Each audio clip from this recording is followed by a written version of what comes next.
Hi, and welcome to the Your Story Studios podcast, a podcast where we talk about all things content creation. And today on the show, I'm joined by a man who needs absolutely no introduction. But for people who may not know who you are you and what are you doing here? Thanks, Nathan, for having me. My name's Joel Strickland. I'm a photographer, content creator, drone pilot, a man of many talents. Many talents. And we're going to talk about those today. So Joel, tell me, how did you start your creative journey? For me, it started when I was at school.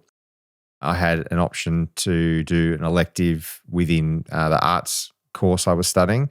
And so there was an option to do, I think, ceramics and a bunch of other things. But photography for me was something that I had always had an interest in. I come from a creative family background.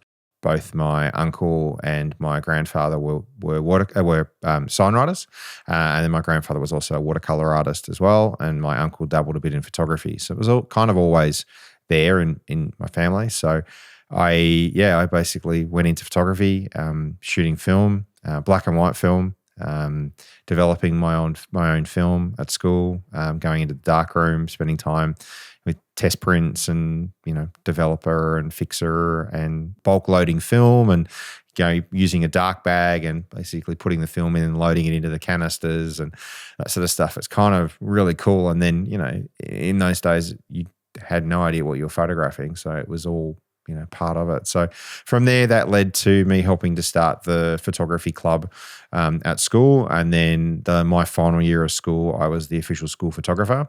So I captured a lot of moments through the school, the school winning the head of the river rowing, and an iconic image of the crew standing up on the boat, and then a great shot of the supporters, and two of the iconic images that I remember. But it was a lot of fun, and so at the time I had been.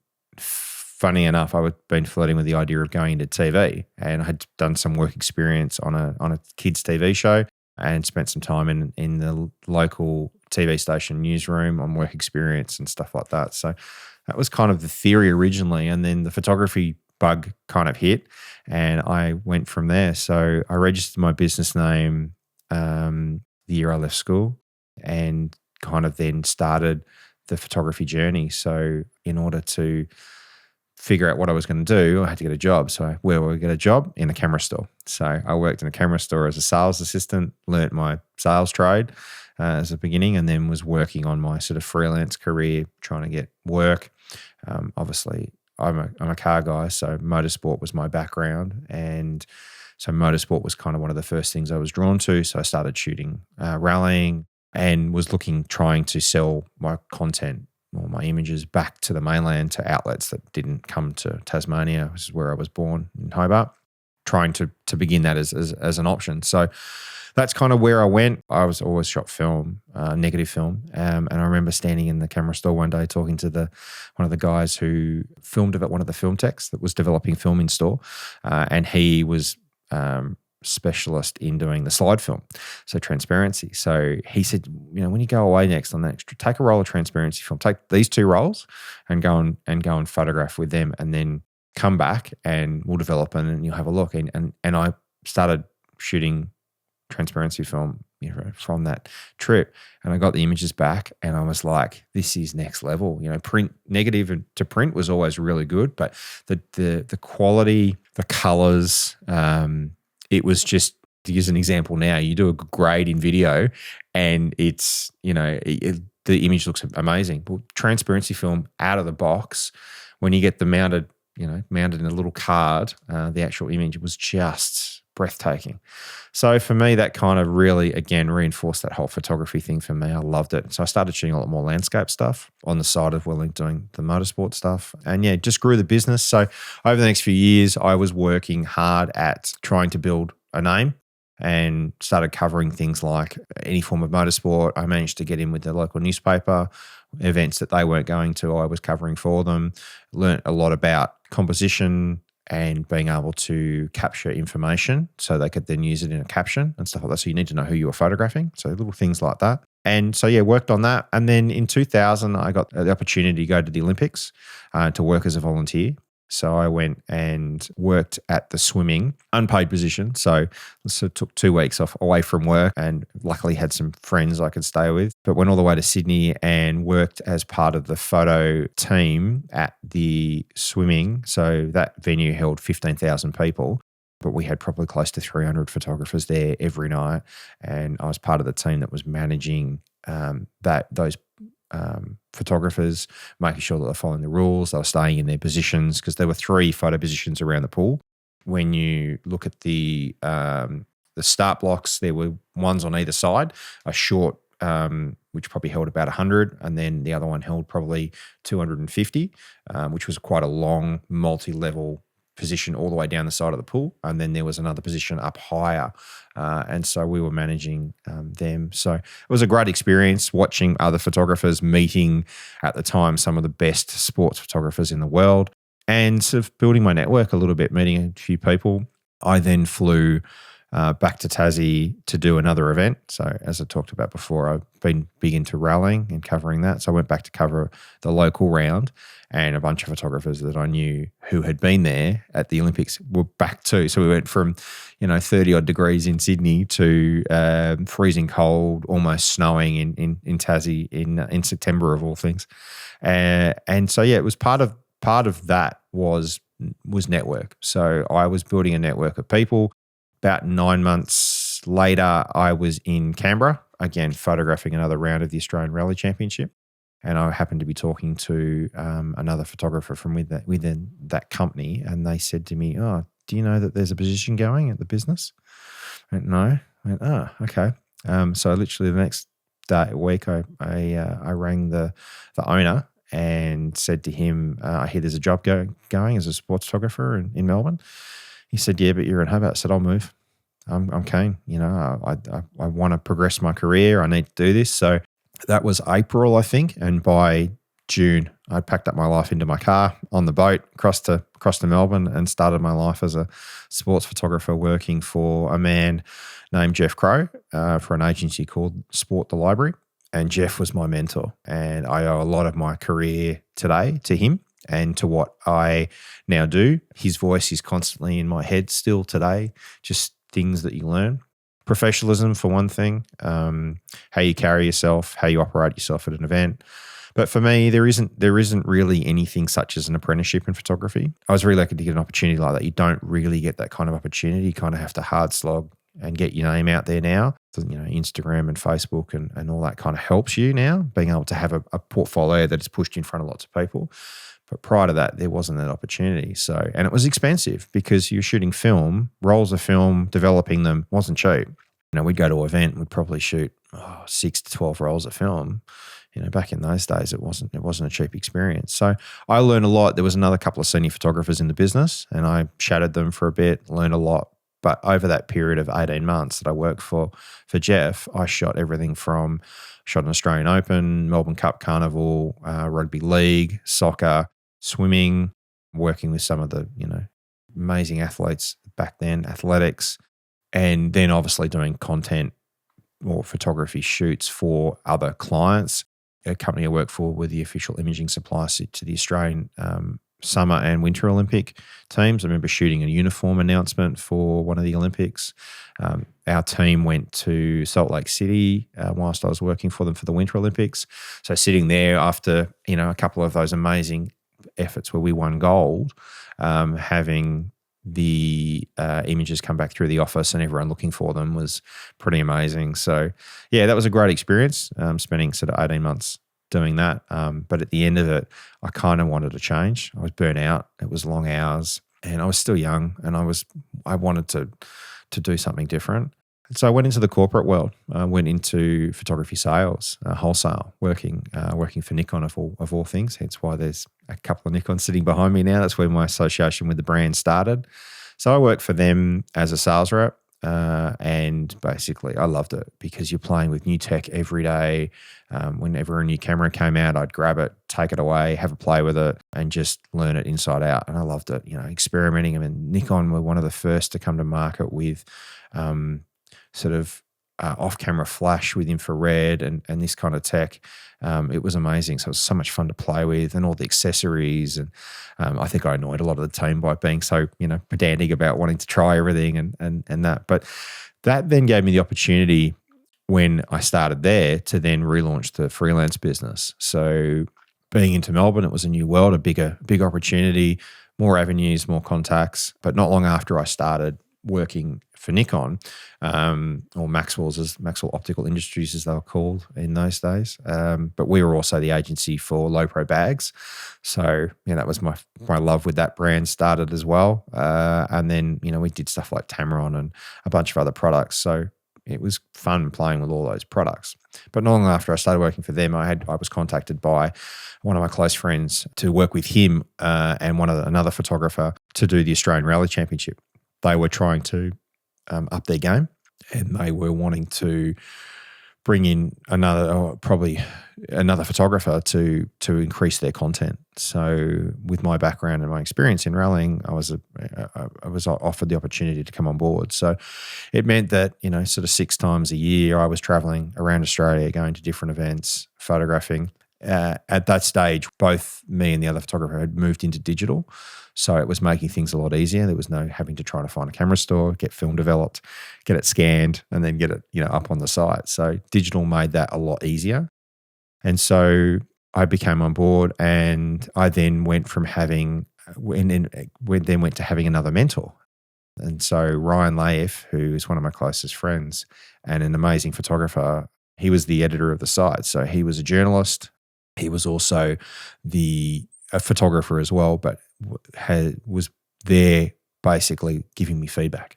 And so that feedback and that constant striving to improve and try something different was great. And digital made that a lot easier as well. Now that you could look at your images and see, oh, no, that didn't work, or oh, yes, I got that. So it made it easier. But with rallying, you don't get a lot of opportunities. You see a car maybe a couple of times a day, so you need to make sure that you nail that. So you have to decide to shoot safe, or if you've got time and you've got the ability to then, if you want to take the risk and shoot kind of not safe, are you going to be able to have something to come away with? So I worked with the guys for many years on that alongside the other photographer, Neil Blackburn, and we had an amazing time over those years, basically traveling the country. And again, building that also allowed me to build my network again, meeting other people. I met another one of my really good photographer friends, Bob Seary, through that. He was a photographer for Toyota. And then another good photographer friend, Warren Kirby. And these guys have also both been mentors to me as well. And for me, having a mentor as a young photographer, or even any time through your journey, is so, so important, I think, to help have someone bounce ideas off, to get feedback from, and things like that. So that was exciting to do that. But then, as I said, the business started building over that period of time. And so I was working with these different areas. Again, the network grows, the opportunities come, editorial work came, working for some magazines, then corporate and commercial clients. And so the business grew over time, still predominantly photography. Video was still in its infancy, was still kind of more, there were higher end video cameras, but the DSLRs still weren't doing video. So photography was still the natural choice for me. And so I consistently kept with it, worked with it for a long period of time. I moved sort of day jobs through different areas. I went to work for a non-for-profit for a while, which was an interesting experience, having always worked for corporations and companies. It's a very different experience. But through that, around that time is when the brands started moving into these DSLRs that have the video ability. And so it started to become quite interesting to see what people were doing, and it sort of tweaked some of my interests. But Nikon were slow to move into it because they were wanting to get it right. And then when they went into mirrorless, I think that's when it kind of changed. So I kept on the photography path, was dabbling a little bit with GoPros and things like that, which was interesting. The DJI Osmo, the handheld gimbal, which is effectively a smaller version of the gimbal you see on the Inspire over my shoulder, they were quite a big thing because it was a handheld device. You could put an external mic on it, and I started playing with those a little bit. And then I got to a point with my day job where the business was just growing. And I got to a point where I was working. I'd taken some time off to go to a friend's wedding, and then I had a job booked the week after. They'd come to me and said, we can't give you the extra leave. You'll need to come back to work. I said, well, I can't. I've got this one. So that was the writing on the wall. That was the moment I decided that that's it. I'm going into the business full time. Be your own boss. Pretty much. Yeah. There's no other better way than doing that, knowing that, and that was an amazing feeling, finishing up work, going away to the wedding, and then coming back from the wedding, going straight into a job, but then knowing that once that job had finished, because it was a road trip, we drove a brand new Ford Mustang from Melbourne to the Gold Coast for a Nationals Mustang meetup. And it was an early days of the Mustang, so there wasn't many on the road. So it was quite an interesting experience. Shooting that road trip was really fun. Again, purely all just photography stuff. And coming back from that, dropping the car off, it's like, okay, well, now I'm working for me. I go to the office and it's, at home. So that was a really cool experience and feeling. And then it was trying to then figure out where that tail, because there were jobs that were booked through the year, but then there would then be a lot of time in between. So for me, that then opened up an avenue of being available for people. So people knew that I was available, that I was working for myself. I'd pushed out and told a lot of people, I think I remember emailing them saying that I'm now going full time into the business. I'm available if you need anything. And I had, again, building that network, having a lot of people change jobs, but they always remember if you've worked with them and they like what you do, they'll bring you in. So I've had really good friends move businesses. So Peter Travascus is a PR guy I've worked with for years, and he's moved a couple of different businesses, and every time he's moved, I've ended up working for him. So it's having those great relationships is really, really important. That also then led to some assisting work. I always kind of like helping others. And so the natural progression to move to assisting was quite an interesting move. And I then started working for a couple of different photographers. And as you build your name as a photographer assistant, then people then will recommend you to others. And so I spent a bit more time doing that. So I've been lucky enough to work for a couple of different brands doing stuff. So particularly Toyota and Lexus. Done a lot with their content team and have done some amazing trips and got to drive some amazing cars and that sort of stuff just purely as an assistant. And it's a lot of fun. And it's hard work. It's long hours, but it's a lot of fun. When you see what the guys are capturing and they're happy and the images come back, it's really rewarding. But it's, in summer when the sun's up early, you're up before sunrise, capturing sunrise, then you work all day and then you're trying to catch a dusk at the end of the day. Summer's it was really hard. Winter's not so bad because it's a shorter day, but it's a lot of fun. They're long days, but yeah, it was something I kind of do, and I still do a lot of it now. I really enjoyed it.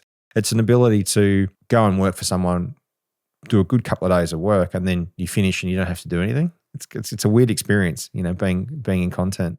So that kind of opened doors when I went on my own to start doing a lot more of that. And then it was probably only within 6 months, I think, of going full time that I had a call from a contact saying, look, our guys want to start doing video. We wanted to broaden our content. Are you interested in coming on board and doing video for us? I went, sure. I don't really know a lot, but I can learn pretty quick. And so the first bunch of videos we shot were terrible. Looking back, tell me about that process. It was just like Nikon at that stage wasn't shooting. I think there was only HD video, wasn't even that high quality, and it wasn't ideal. So I bought a tripod and a slider. I bought an eBay slider. It was great, but the funny thing about it is that over time, when you used it, there was a piece on it. It would grind. And it would start leaving chunks out of the metal in the slider. So I end up having to get wet and dry sandpaper, and every 6 months have to sand it back to smooth it. So I used that for a period of time and then kind of got over it. I ended up buying 2 of them because the first one kind of fell apart. And so I bought another, but they were cheap. I think they were only $100 or something. But so it was a discussion between the client and then obviously their agency about what they were trying to achieve and what they were wanting to do, because they were using it to then promote. It was an auction house, so they were trying to then promote the product, but they were doing carousel ads and things like that. And it's like, well, we started off doing piece to camera, like intro pieces about the vehicles and about the lots that were in this auction. And then they kind of went, after a few months of that, nah, it's not really working. So, okay, so what do you want to try now? I said, well, and then we kind of, over that period of time, so I worked for them for about 7 years. Over that period of time, we kind of developed the content to be effectively promo videos about what we called the hero cars in the auction, and then the feature cars effectively. And so, I developed going from the Osmo to DSLR, and then as DSLR technology progressed over those few years, Nikon released their first mirrorless that shot video and decent video. So I bought a Z6 and started using that, and that was a game changer. For me, it was just the quality was better, focus was good, color was great. Color was always really, really impressive with those. It was a real standout, particularly for, you didn't even need to shoot, because the Z6 was the first to have 10-bit. But even then, you didn't need to use it. The color out of it. People used to say, have you shot RAW? And I've gone, no, just normal H.265 8-bit. And they've gone, wow, that's really impressive. And so, I used that and then just basically built the gear up. So I went from the cheap tripod and slider. Again, talking to my network guys that said, I'd seen this slider at a photo store in Hong Kong, was really impressed with it. It was this brand. So I looked for it. I said, there's an agency here in Australia for them. So I ended up buying that, and that was great. It was well spent. And then using the one tripod, because I was traveling a bit as well. They had offices in different locations. And so trying to then travel with gear and weight and whatever else. So another videographer I work with has Sackler tripod, like your one over there in the corner. They're not cheap, but he'd been using it and watched him use it with a slider. He bought his on a sale, and then it must have been 6 months later, the guys had another sale. I went, yeah, that's it, I'm doing it. I saved like $1,500 or $1,000 on it, but it was great. But the trade-off was the head on it is quite heavy, but the legs are carbon fiber. So the trade-off weight was, I think I ended up probably saving a little bit of weight, but just the ease of use. We developed our content plan and was constantly changing. So originally we were shooting just horizontal, and then they were cropping to a square, and it just wasn't working. I said, what would work for you? And they went, well, we could. I said, what about if I shoot everything horizontal for the horizontal videos, but then for these square ones, I could shoot everything vertically, and then we could do 2 crops off the vertical. You could have the vertical crop for stories, and then I can do a square crop from there to have ready for carousel. I said, yeah, if that works. I said, so everything had to be shot twice. So, but the thing is when you switch to vertical, everything has a very different look, and you can shoot wider or you can shoot tighter depending on what it is that you were shooting. And so I found that quite interesting. It was a really interesting process analyzing how you would approach shooting something horizontal and then switch to vertical. So you'd either move back or forward and give you a different angle. So that was quite interesting in that sense. But I learned a lot about video and audio. And it was, for me, it was very much, the foreign editing was very much drag and drop. It was sort of, I knew what I wanted to do when I was shooting the product or the vehicles. I knew what I wanted to achieve, so it was very easy. I could play the video out in my head, so editing was easy. It was drag and drop. It was very simple. They were about 1 minute to 1.5 minute videos, so you kind of knew, and then everything you didn't fit into that time just got left on the cutting room floor because you had extra footage. So it was quite a good foray into it, but it was a very simple process. And then when COVID hit, it meant that we had to change things up a bit. And they wanted to go from having not only the 5 feature videos, but then walkarounds of every product, because people couldn't leave their house, but they were still running the auctions. They wanted to be able to see what everything in the auction looked like. So we started doing walkaround videos.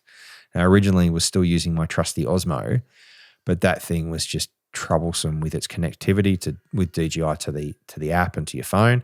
So I used that for a while, and then when we couldn't travel, I had to get people into the other locations. And there was a guy I brought in to do stuff the guys I brought in to do Sydney and Brisbane for me, they were using gimbals with their DSLRs and stuff like that, because both of them shot on Canon and Sony DSLRs. And the footage came back and I went, yeah, I've got to switch. So I already had a gimbal. I had a Ronin S, used it twice, never really unpacked because it was so hard to use. So I then sold that and bought an RS2.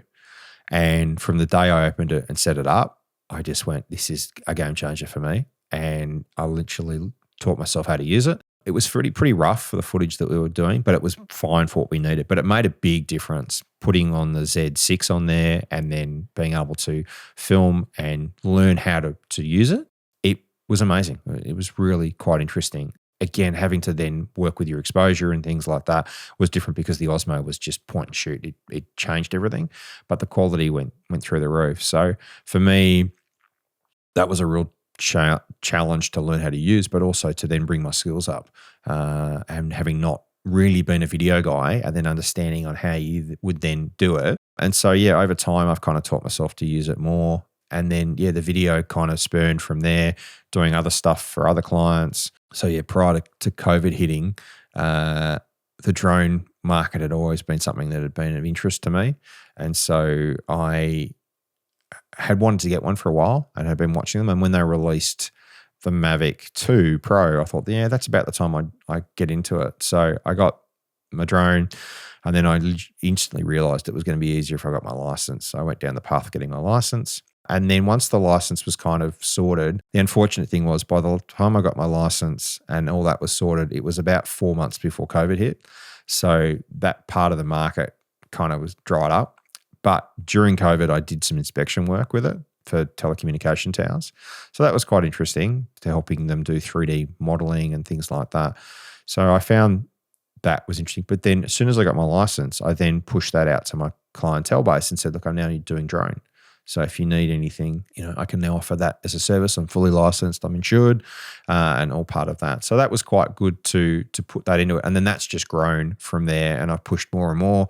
I've been brought in to do as an add-on effectively. So can you just shoot a bit of video footage or shoot some aerial photography? Or can you come in purely to do drone, which is a great feeling to come in and do that. So, but then coming out of COVID, the first sort of major lockdowns we had in 2020, I picked up a job that was for effectively investment companies that own business parks. They were wanting to update all their assets. And so my job was to go around and photograph them from the ground, but then also from the air, and then do a little bit of video as well. So I was flying multiple times a week, multiple times a day with the drone. I ended up buying a backup drone because I had already had 4 batteries for mine and I was still going through them, and you can't charge and fly at the same time. So I'd be charging, and then I brought the other drone out.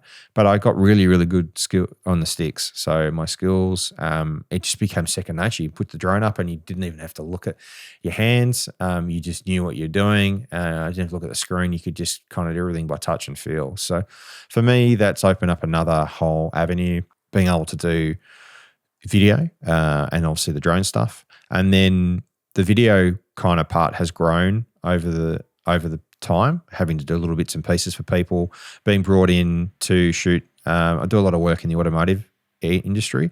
So shooting what we call piece to cameras, where journos are on a car launch and then talking about what they're just experienced driving the car. So shooting those piece to cameras, I've been on quite a few shoots where I've been charged to help out working with journos and doing that. So that again teaches a lot more about video, working with audio, being able to understand how you then tell a story as well when they're doing what they're going to do. So trying to tie in their cuts and things like that. So that's been quite helpful as well. And then at the end of last year, I got asked by one of my clients who I'd worked with on and off over the last few years. They really wanted to up their ante in video. So this year we've spent almost 12 months together creating content. And that's been really, really interesting to then grow my skills. Again, I've leaned on my network to ask questions, and I watch them when they're using. So other videographers that I work with, particularly with gimbals, figuring out, asking them questions. What do you do? How should I do this? And that sort of stuff. And that's been really, really helpful. And as we were talking before, I've kind of really learned a lot and found that my skills have come a long way this year. I've really been really happy with storytelling ability and being able to grow that those skills to being a lot more confident and comfortable with it. And yeah, just really growing as a content creator across the board. Yeah, well, that's a very impressive story that you've just told. So that's how you started. That's brought you up to today. Tell us a little bit more about what you're doing today and what you're wanting to do going into the future. So my week varies. So at the start of this year, I wasn't sure. Having lost a client last year, they closed down. So it was kind of like, okay, well, that was, it was a big part of my year with planning and everything else. My year's now open. So what do I want to do this year? What's my aim? That was coming into this year, 2024, and what will the year look like when I get to the end of it? And so every year I always think, where will I be in 12 months? What will the business look like? And every year it's different. And so this year just gone has been amazing. I've again worked predominantly in the automotive trade, but I've been lucky enough to work on a Bollywood feature film doing drone. I did an Indian production for Yamaha, again doing drone only, which I would never expected to do this year. I wanted to do more. That was an area I wanted to move into that film TV industry for something different. Yeah, so the video thing for one client has been really, really good. That's been amazing to really grow my skills in that. And then I've done all kinds of things this year in terms of predominantly a lot of stuff in automotive, photography, video. I've been doing some customer stories for a client, traveling around in Victoria, seeing different people that own different product to then tell their story. And so I've been filming, shooting B-roll, and then it's being edited by the client. And that was been really interesting to learn from that. The editor I've seen a few times, and it's like, give me feedback. What did I do wrong? What did I do right? What do I need to improve on? And that's been really, really interesting to grow my skills and understand what that's about. But as I said, at the start of the year, I didn't know what the year would look like, and I wasn't sure which direction I'd head. And I literally spent the first month was kind of really busy with photography, and having spent the last sort of few years probably being a little bit more video heavy, it was really nice to get back into shooting photography, which is obviously my love and my original passion. And I've done a few photography jobs this year for different clients and have kind of really enjoyed it, to be back into it. Shooting event coverage has probably been one of the biggest things this year, working alongside another videographer who does a lot of work with brands, but then he has asked me to come on board to cover off event coverage. And I've been really happy with some of the stuff I've done. He asked me I've done a little bit of video along the time, but then also a lot of producing as well. So a couple of jobs that I went on this year, I was working for someone else because they couldn't attend. So I was kind of representing them, but I became kind of a bit of a producer to help run the event, be liaison with the client, and then have a videographer working alongside me. And I've done that a few times this year, and that's been really fun. I kind of really enjoy that producing side, liaising with the client, making sure they get what they need, and being happy with what we're achieving. Moving into 2025, again, photography will be my aim. I'm always trying to build my skills. Video will definitely be a part of it. I'm trying to maybe move into some more storytelling, to work with some presenters and to try and work with some clients to tell their story and help them produce some content to educate their clientele about it. So I'm having some conversations with some people about that at the moment. So I'm kind of excited about that. And if I can, I think I'll try and produce that. I won't even pick up a camera. I'll produce it and manage it. I'll bring in a videographer. I work with a couple of great freelancers now. And so that's always great to have that network to bring those people in. And then obviously the video, and then obviously the drone. So the drone really with the Inspire 3, that's kind of my aim, is to do more with that and to grow that market. I'm already having some conversations about some possible projects for next year. But yeah, who knows what the year will look like. I'll get to the end of next year and look back and go, okay, wow, well, I did that. Yeah, awesome. And to finish off today's episode, have you got any words of wisdom for our audience? No matter what you do, whether it's photography, video, or drone, and whether you're starting out wanting to get into the industry or you've been in it for a while and you're tossing up whether you want to stay in it or whether you wanted to diversify, is build your network. Building your network, networking, meeting people. I spent the start of the year doing coffee dates with a few people I'd were in my network I hadn't spent time with, to meet, talk to, hear what they're doing, what they're excited about in that year. So again, grow that network. Professionalism, I think for me, is also really important. Going to a job and priding yourself on your appearance, arriving early, making sure you've got everything, preparation as well, the night before the shoot, go through everything, make sure you've got everything. I'll start, probably the day before preparing, and then I'll do another check again we all make mistakes, but the other, I was preparing for a job the other day, had done a prep, thought everything was packed, but then was unpacking from another trip and I had realized that I'd left something in that bag that I would have needed on the job. So it's always being that prepping, write yourself lists. It's all about that. And then back up. Before you're going into the shoot, have redundancies, have 2 camera bodies, have backup batteries, cards, microphones. If your main mics die, make sure you've got another set. I've got microphone-wise, I think I've got like 3 redundancies now for that. But then when you get back to the office, back up everything. So I got caught many, many years ago and I lost a whole bunch of work. Luckily, it had all been delivered, but it was my raw files effectively. But now everything, I come back and everything is backed up instantly. So I have 2 drives that stuff go to purely as a backup. And then I have a working drive that I work from. And for me, that's just crucial. Making sure that your cards are being formatted regularly. It's just all these little things that go to helping you progress better as a content creator, but just making sure that you're prepared and to make your life easier at the end of the day. Yeah, they are great words of wisdom. Thank you, Joel, for joining us on the Your Story Studios podcast. Thanks, Nathan.